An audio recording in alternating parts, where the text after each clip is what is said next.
La santé décarbone. Énergivore et consommateur de ressources, le secteur de la santé a désormais bien conscience de son impact sur l'environnement. Hospimedia s'est rendu dans les établissements sanitaires et médico-sociaux qui agissent pour se mettre au vert. Recycler et reconditionner est aussi valable pour le matériel médical. Direction Beaucouzé, à côté d'Angers, dans l'atelier d'Envie Autonomie. L'entreprise est partenaire depuis 2022 du groupement hospitalier de territoire de Maine-et-Loire. Qu'il s'agisse de fauteuils roulants ou de lits médicalisés, les établissements s'équipent de matériel de seconde main pour limiter à la fois leurs coûts et leur empreinte carbone.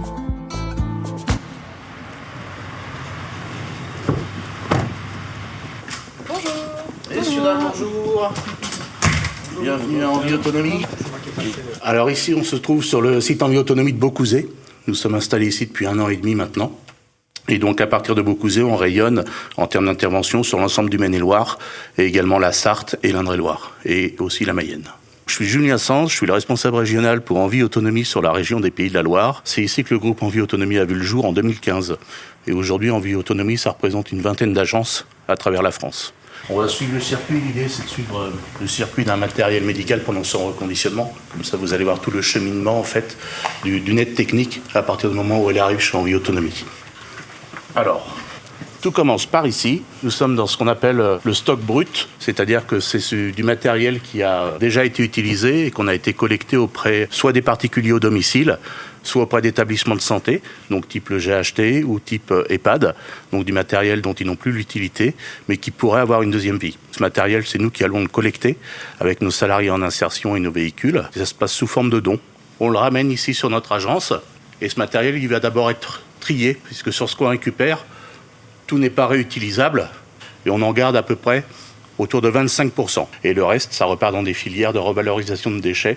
Donc voilà, je vous laisse avancer un peu pour découvrir un peu le type de matériel qu'on peut avoir ici sur notre agence. Donc on va retrouver tout ce qui peut être lié à la mobilité. Donc ça va être des fauteuils roulants manuels, fauteuils roulants de confort, des petits déambulateurs, des fauteuils roulants électriques. Tout le matériel en fait qu'on est susceptible de retrouver au domicile du particulier ou dans les établissements de santé. On retrouve également tout ce qui peut être ce qu'on appelle les petites aides techniques, des fauteuils de douche, on retrouve des barres d'appui, différents types de chaises qui sont utilisées. Donc tout ce matériel-là est stocké ici. Et on a également une partie où on a tout ce qui est pièces détachées. Parce que sur le matériel qu'on récupère, il y en a une partie qui pourrait être reconditionnée en tant que telle, et une autre partie où économiquement, ça sera trop compliqué pour nous de le remettre en état. Donc dans ces cas-là, on va prélever des pièces détachées dessus pour pouvoir remettre un matériel équivalent en état. L'idée, c'est de faire du réemploi aussi avec les pièces détachées. Ici, on est sur ce qu'on appelle du stock brut, c'est-à-dire c'est du stock qui est tel qu'on l'a récupéré, donc parfois un peu poussiéreux, un peu sale, etc., mais qui va être retravaillé ensuite dans notre atelier. Alors ici, on est sur un entrepôt relativement vaste, puisque pour pouvoir répondre à la demande de nos clients, on se doit d'avoir du matériel en stock de façon assez conséquente et volumineuse. Et notre particularité à nous, à travers le reconditionné, c'est qu'on ne vend que ce que l'on a. Contrairement à des revendeurs classiques qui peuvent passer commande sur catalogue auprès des fournisseurs, nous, on ne peut vendre que ce que l'on a à un instant T. Donc ce matériel est stocké ici dans un premier temps, et une fois qu'on a décidé de le reconditionner, il va passer dans la partie atelier. Je vous invite à me suivre. Donc sur Angers, aujourd'hui, on a 5 collaborateurs en insertion qui travaillent sur l'atelier, et cette petite équipe est gérée par un encadrant technique qui est là pour les former en fait à la rénovation du matériel médical. Donc la première étape sur du reconditionnement de matériel médical, ça va être le nettoyage. Pour ce faire, on travaille avec un appareil qui s'appelle le Sanivap, qui permet en fait de nettoyer avec un système de vapeur sèche, et ça nous évite l'emploi de produits chimiques. Donc une fois nettoyé, le matériel passe sur la partie atelier, et l'idée, ça va être de démonter le matériel dans son intégralité. Pourquoi on le démonte dans son intégralité ? Tout simplement parce qu'on a besoin, pour le remettre en bon état d'usage, c'est le terme officiel, on a besoin de contrôler toutes les pièces détachées. Ici, on a l'exemple d'un fauteuil roulant manuel qui est quasi intégralement démonté, justement pour pouvoir vérifier chaque pièce détachée et changer les pièces qui nécessiteraient d'être changées. Sur la remise en état, on essaye de privilégier au maximum des pièces détachées de réemploi, donc on aura prélevé par ailleurs sur notre stock brut. Mais parfois, sur des pièces d'usure notamment, on ne peut pas faire autrement que d'utiliser des pièces détachées neuves. C'est souvent le cas si on prend l'exemple des fauteuils roulants, ça va être les bandages. Voilà, c'est des fauteuils qui ont une première vie, les bandages ont été usés. Là, on ne peut pas faire autrement que d'utiliser des bandages neufs. Donc ensuite, on a une question de traçabilité. Chaque matériel est identifié. qu'on a des numéros de série. Ça, c'est impératif pour qu'on puisse remettre en état le matériel. Faut pas que le matériel présente de traces de corrosion non plus.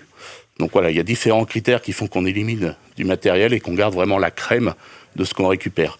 Et donc tout est tracé sur un format papier aujourd'hui où on sait quel opérateur est intervenu, combien de temps il a passé sur le matériel, quelles sont les pièces qui ont été changées. Et tout ça, en fait, c'est la carte d'identité du matériel. Donc une fois que le matériel a été remis en état, il va passer dans une zone qu'on appelle zone de contrôle. Donc là, il va être repris par notre technicien encadrant qui va s'assurer que la remise en état correspond parfaitement aux données techniques du fabricant. Et si le matériel est validé sur l'aspect technique, dans ces cas-là, il va passer à la dernière étape, qui est la septisation. Ça, c'est important en termes d'hygiène. Et donc, une fois que le matériel a été aseptisé, on appelle ça un produit fini. C'est-à-dire qu'on a fini d'intervenir dessus, il est prêt à être redistribué à la vente ou à la location. Aujourd'hui, la clientèle de l'entreprise est équilibrée. Elle est pour moitié constituée de particuliers à domicile et pour l'autre d'établissements de santé. Alors, historiquement, Envie Autonomie est plutôt dédié aux particuliers à domicile, mais c'est vrai que depuis quelques années, on s'aperçoit que le service aux établissements augmente chaque année pour des raisons souvent économiques. Aujourd'hui, les EHPAD et autres ont des budgets assez contraints. Ils ont tout intérêt à venir nous voir puisque nous, on redistribue ce matériel à ce qu'on appelle un prix solidaire. En gros, c'est 50% moins cher que du neuf. Nous, ce qu'on cherche à défendre, voilà, c'est l'aspect environnemental, essayer de recycler au maximum le matériel qui peut être encore réutilisé, lui donner une seconde vie, pour éviter l'achat de matériel neuf. Et puis on fait ça à travers un aspect social et solidaire, en permettant à des salariés en insertion de pouvoir travailler avec nous dans l'atelier et de leur remettre le pied à l'étrier en matière de travail. Et puis l'aspect solidaire derrière, puisque l'idée, c'est de permettre aux gens qui n'auraient pas forcément les moyens financiers de s'équiper correctement, de pouvoir le faire à moindre coût et de ne pas renoncer à s'équiper. Fauteuil roulant, lève-malade, déambulateurs, pièces détachées ou aide à l'hygiène, ces produits remis à neuf mais vendus à prix cassé ont suscité l'intérêt du GHT 49 qui s'est lancé dans la démarche en octobre 2022. Thibaut Arnaud-Deslions, je suis directeur adjoint au CHU d'Angers et directeur des achats pour le groupement hospitalier de territoire du Maine-et-Loire.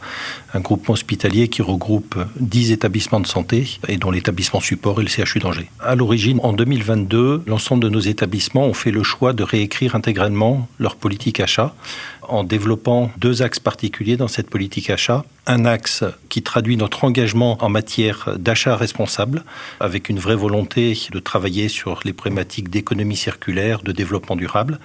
Et puis un autre axe qui traduit, lui, notre soutien à l'économie locale, sociale et solidaire. C'est donc très clairement dans le cadre de ces axes d'orientation de notre politique achat que nous avons travaillé et mis en place ce partenariat avec Envie Autonomie. Parmi nos établissements, on en avait déjà quelques-uns qui travaillaient avec Envie Autonomie de façon ponctuelle, qui nous ont fait part d'ailleurs de cette expérience positive pour eux.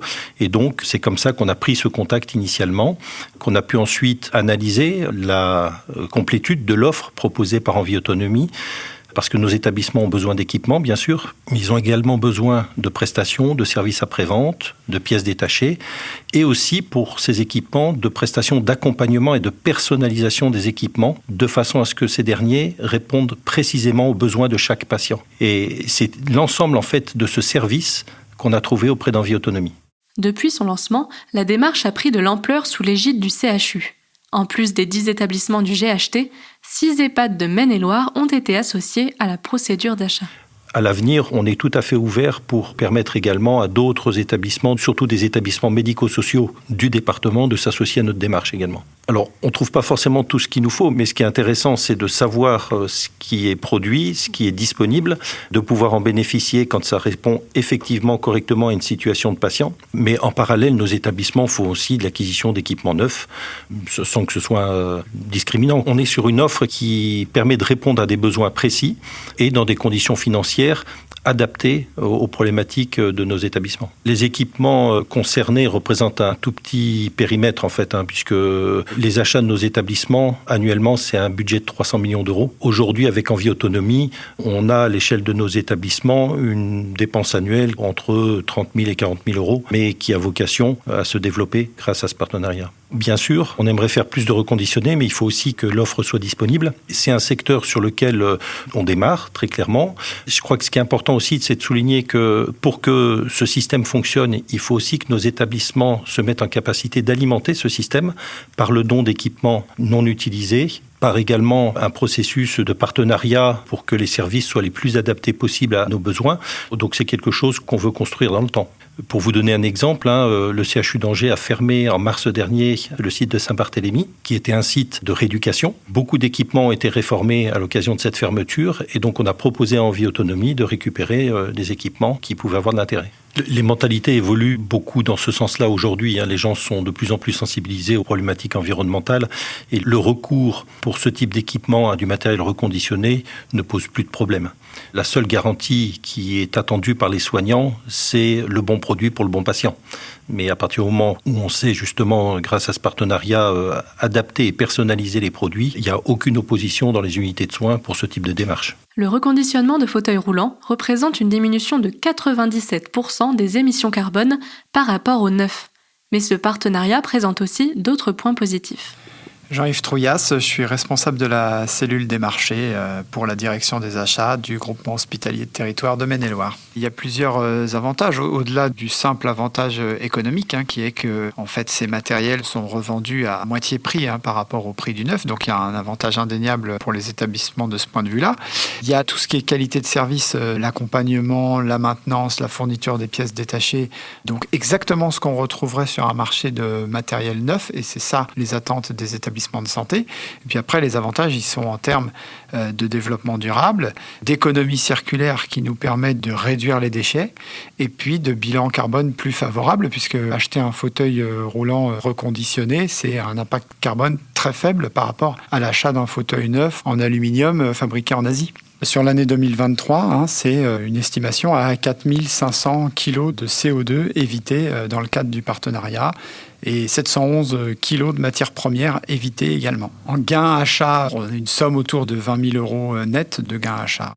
Le GHT 49 a utilisé le dispositif des marchés réservés pour favoriser les structures d'insertion par l'activité économique. De son côté, Envie Autonomie a montré aux acheteurs du CHU ses process de reconditionnement pour les rassurer sur la qualité des produits.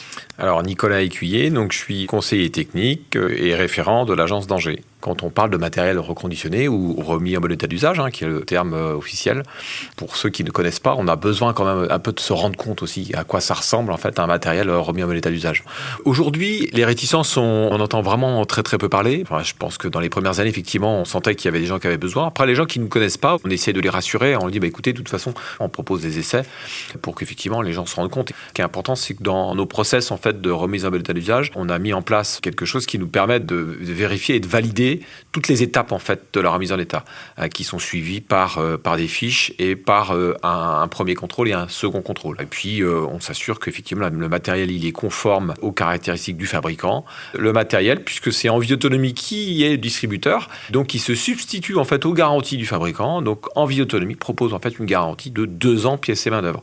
Et ça veut dire qu'on est en mesure de toute façon de assurer la maintenance des matériels que l'on distribue. Le fonctionnement ordinaire d'Envie Autonomie avec les autres établissements, c'est effectivement une sollicitation qui va venir d'un soignant, d'un cadre santé, de la direction, des agents techniques, des ergothérapeutes, sur un type de matériel. Parfois, ça va être pour équiper un matériel qui va être un peu polyvalent dans l'établissement ou une demande très précise pour une personne avec un équipement adapté. Donc ça, c'est aussi notre métier. On est aussi toujours en lien avec les soignants, on travaille avec les équipes soignants.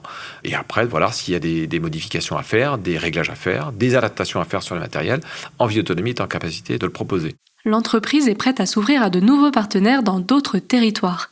Un rapprochement est notamment étudié avec le GHT de l'Indre, d'après le responsable régional. Donc c'est quelque chose sur lequel on apprend en faisant et ça nous permet aussi de nous développer, nous d'affiner aussi nos process pour pouvoir répondre à la demande. Et puis effectivement, l'idée à terme, c'est pouvoir développer en fait le réseau Envie Autonomie à travers la France.